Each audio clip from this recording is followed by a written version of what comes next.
anni più grossi di te. Mi hai voluto sempre assomigliare.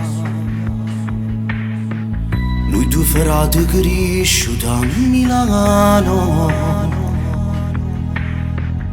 Io pettino ferrato fuori si chiude. Quando non tornava sera a casa, non facevo una telefonata, mi facevo stare sulla bandiera e scendeva notte a te cercare. Non potevo mai pensare a venga a te trovare, a tuo odore in un colloquio, ma la pressa tra me e te. È troppo poco volesse più assai, e torno con mia casa con profume che mi è fregato. Quando esce a libertà, a Milano non torna, state con me vicino, che ci sarà mamma e papà. E i frati nostri sono tutti sposati,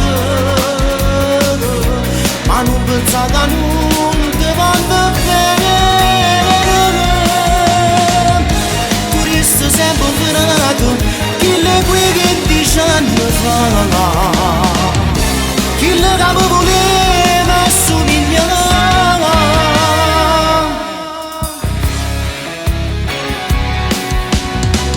Grazie perché la coppia insieme, e così da tu io voglio sentire.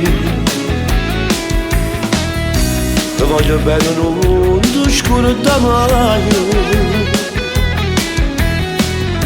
tu devi ricordare tutta la vita. Ma se mamma e papà e se vanno domenica, dillo che sto figlio suo non se le scordate mai. Dai come tutte fotografie, e coppa pure scrive quanto manca per sta buona.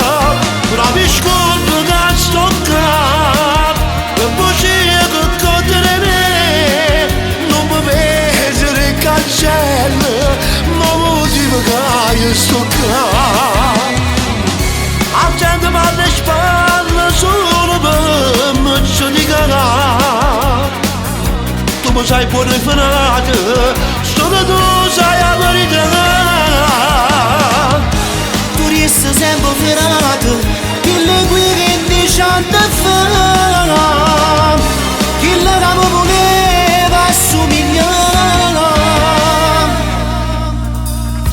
Ne siamo frate e frate, noi stessi DNA.